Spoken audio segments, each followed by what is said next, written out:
Kay Senator Cheese po. Senator Cheese Escudero. Yes po. And more or less, magkano po daw ang inyong na-donate sa kampanya ni Senator Cheese? 30 million po. 30 million po. 30 million po. What's up at welcome sa Pochoklak. Sa channel po na ito, mahilig akong sumuri ng mga relo ng mga kilalang personalidad at magbigay sa inyo ng mas abot kayang alternatibo para kung sakaling gusto nyong gayahin ng kanilang estilo o di kaya forma, maaari nyo pong gawin yan. Dahil alam ko po na mamimiss natin si former Senate President Senator Cheese Escudero bilang Senate President. Minabuti ko po na sa video na ito, sumuri ako ng 6 sa mga relo na kanyang isinusuot. Bago po tayo magsimula, konting disclaimer lang po. Sa video po na ito, 6 ang titingnan natin na relo na isinusuot ni Senator Cheese Escudero. Pero hindi po nangangahulugan na yan lang ang kanyang mga relo na isinusuot. Pumili lang po tayo ng 6. Bukod po dyan, 3 po sa 6 na relo na ito, yung mga video na ipapakita ko ay clips from previously released videos here on Pochoklak. Kinumpile ko lang po sila para magkaroon po tayo ng ideya doon sa 6 na relo na isinusuot ni Senator. At panghuling disclaimer po na gusto kong i-highlight, doon sa 3 video na nirecycle ko po, ina-address ko pa si Senator Cheese Escudero as Senate President. Sa kasamang palad po, no, natanggal na po siya at pinalitan na po siya ni current Senate President Tito Soto. Marami pa pong ibang disclaimer sa description ng video na ito. Kung interesado po kayo, pakitingnan na lang. Hindi na po ako magpapaligoy-ligoy pa. Tara na! Ang kailangan po nating tingnan sa unang relo na ito ni Senator Cheese Escudero, yung hugis po ng case, tapos yung style ng bracelet, which looks like oyster style, the color of the dial, which is color black, and then yung bezel niya, matingkad at makintab na kulay green. At dahil sa mga katangian na yan, tingko this is a Rolex Submariner date, reference 126610 LV. Ang Rolex Submariner po is no stranger to this channel. Naka-feature na po ako ng maraming klase ng Submariner. Pero siguro sa mga na-feature ko na Submariner, ang paborito ko ay ang version na ito. I think to highlight, isa ito sa mga relo ni Flood Controller Vice Governor Alex Castro at ni Congressman Arjo Atayde. At I think, including Senator Cheese Escudero, magandang choice po ito. Lalo na napapanahon, uso po ang baha.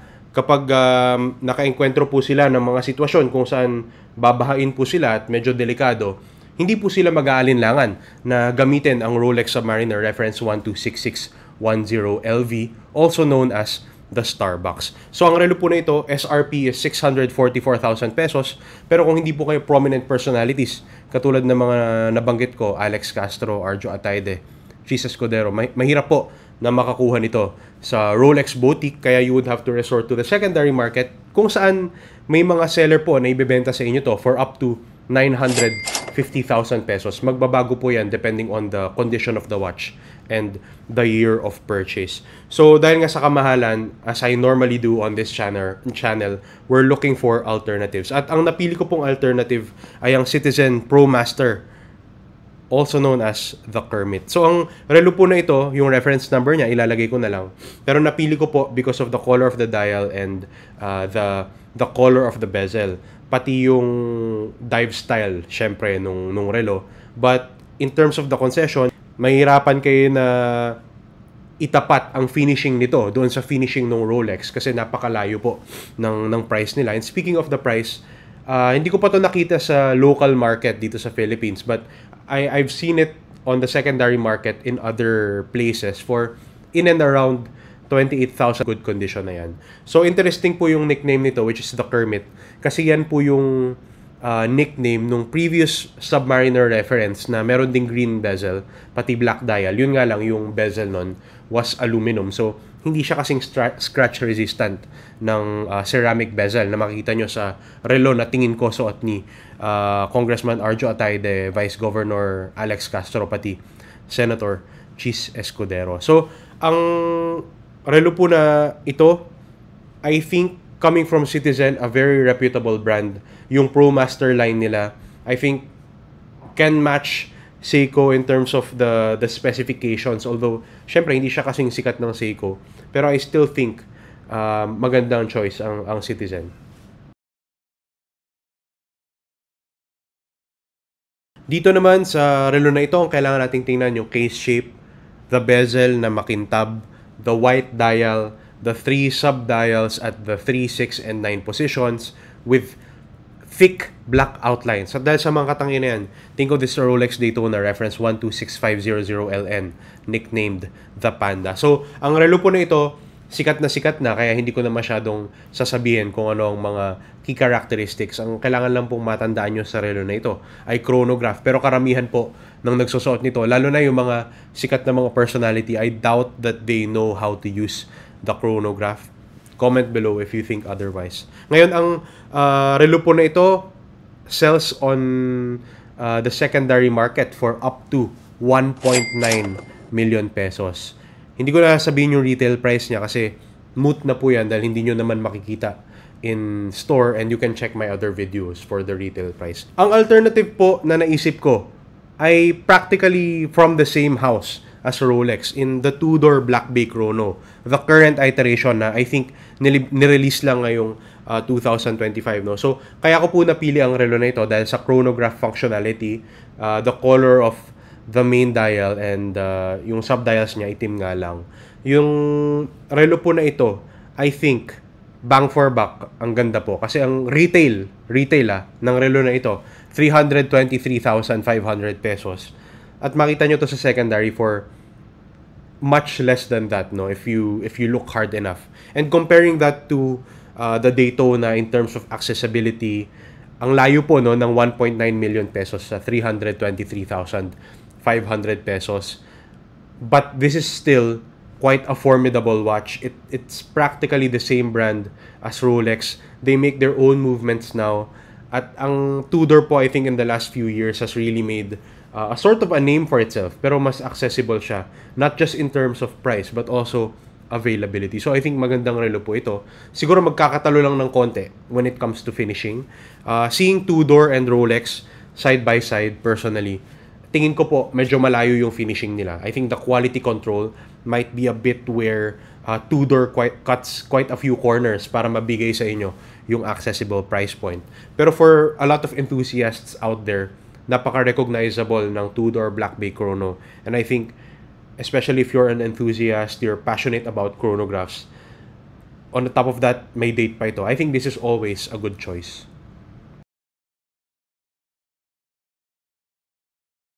Dito po sa relo na ito, tingnan natin yung integrated bracelet. Basically, kung paano dumidikit yung bracelet sa case.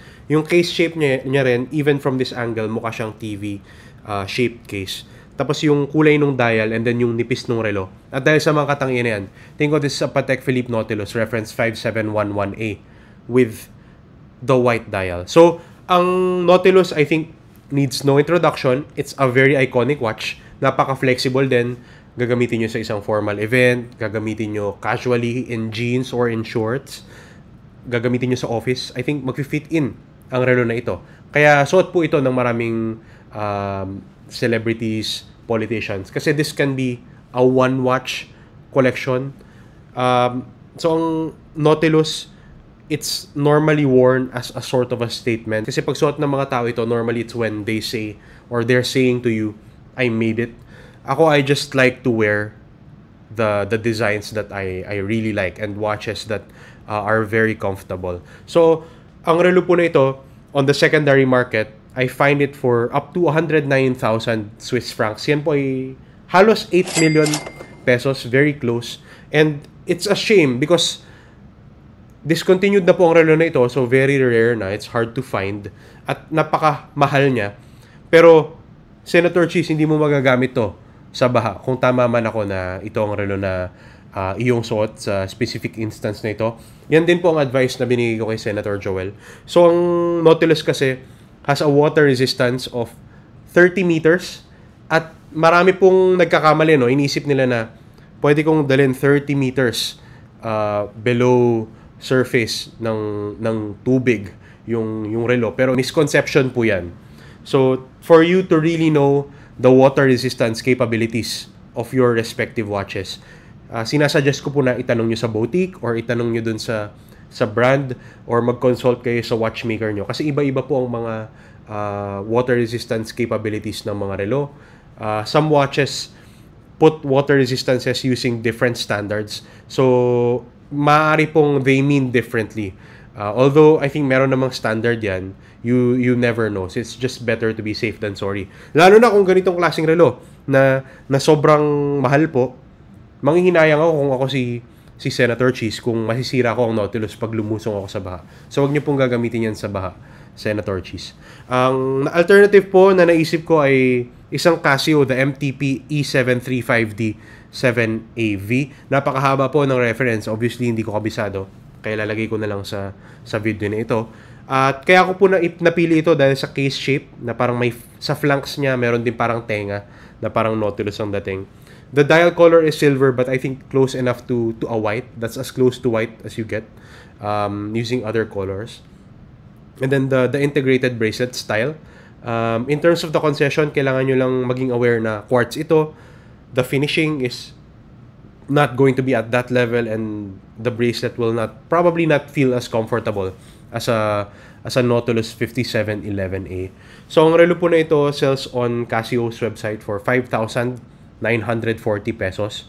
So kahit sinabi ko yung mga concessions na yon, I think it's very close to a Nautilus. So kung nanghihinayang po kayo sa 8 million pesos, I suggest to go with this watch. There are a lot of other alternatives out there. I suggest you to check out my other videos kung saan nabanggit ang Nautilus. Kasi sobrang dami ko na pong alternative na ipinakita and I think nabanggit ko pa in a previous video na parang naubusan na ako. But I will try to keep looking kasi po as we further explore these videos, we'll see more of this watch. So I think I have a lot of work ahead of me in terms of researching alternatives. Dito po sa relo ni Honorable Senator Cheese Escudero, kailangan lang po nating tingnan the rubber strap and the pattern, pati yung kulay which is black. Tapos yung case shape, pati dial color. At dahil sa mga katangian, tingin ko this is a Patek Philippe Aquanaut, the 5167A. No? Ang sukat po ng relo na ito is 40.8 mm. What's really interesting about this watch po is ang water resistance niya, kung hindi po ako nagkakamali, is only up to 30 meters. No? Typically po, pag sports watch like this, mga minimum 100 meters, no? Kaya kung ipang lulusong po sa baha ni Senator Cheese Escudero, baka po hindi dapat ito ang relo na isuot niya. On the secondary market, ang relo po na ito is selling for up to 3.8 million pesos at malayo po yan sa retail niya, which is naglalaro lang ng 1.5 million pesos, no? So kahit malaking pera po yung 1.5, di hamak po na mas malaki yung 3.8. At pag wala po kayong, similar with Rolex, no? Kung hindi po kayo nagpo-possess ng track record na maganda sa boutique ng Patek Philippe, malabo po kayong bigyan. So talagang kailangan sa secondary market kayo pumunta. In terms of the alternative, this is nothing new. The Mido Multifort TV Big Date. So kaya ko po napili ito is the K-shape, the dark color on the dial, and the strap. And interestingly, kahit medyo matagal na po, I think a couple of years nang out ang Multifort TV Big Date from Mido, brand new po ang colorway and strap na nilabas nila in this specific watch. And unfortunately, hindi po available ang Mido, no, sa Philippine market. Please, Mido, punta na po kayo dito. Pero retail-wise, ang retail po nito is 1,070 Swiss francs. Pag kinonvert niyo po sa pesos, yun ay nasa 77,000 plus taxes, duties, and shipping pa. Pero ang layo niya din naman dun sa 3.8. So if you have some money to spare at trip nyo talaga yung itsura ng Patek Philippe Aquanaut without wanting to spend all that much, napakaganda pong choice ng Mido Multifort TV Big Date. And it's coming from a brand that's part of the Swatch Group that has respectable history.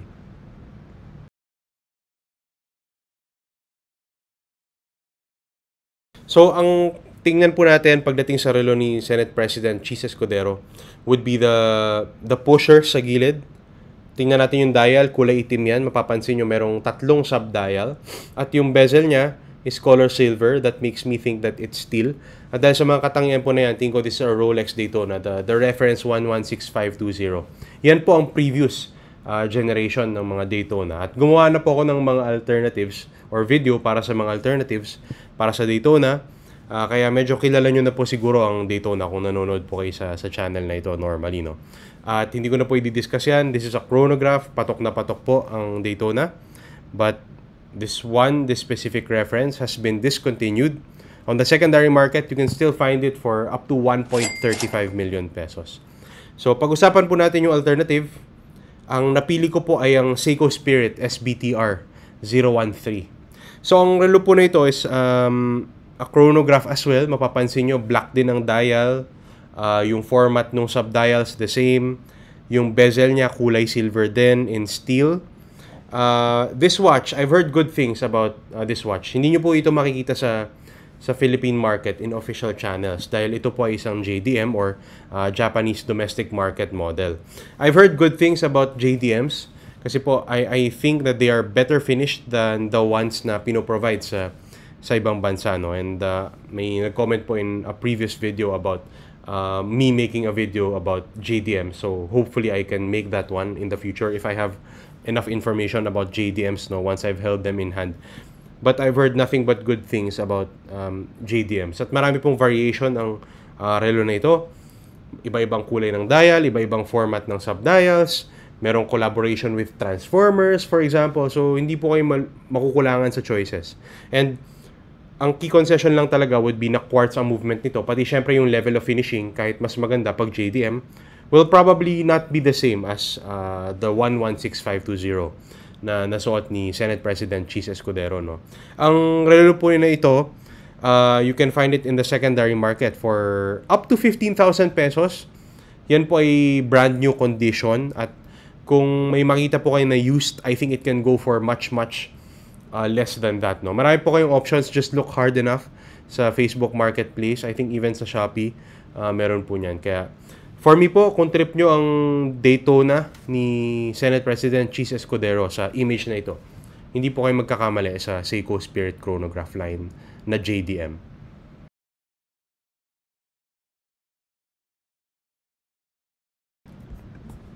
Dito sa relo ni Senate President Chis Escudero, I'm going to cheat a little bit. Mas speculative po ito rather than actually seeing hard footage, no? But there are two things that made me think na this is the Cartier Tank XL. So una, yung way that the watch slips under the cuff of his barong. That's number one. And then number two, in certain footage, no, nakita ko siya na wina-wind niya yung watch niya or ina-adjust niya.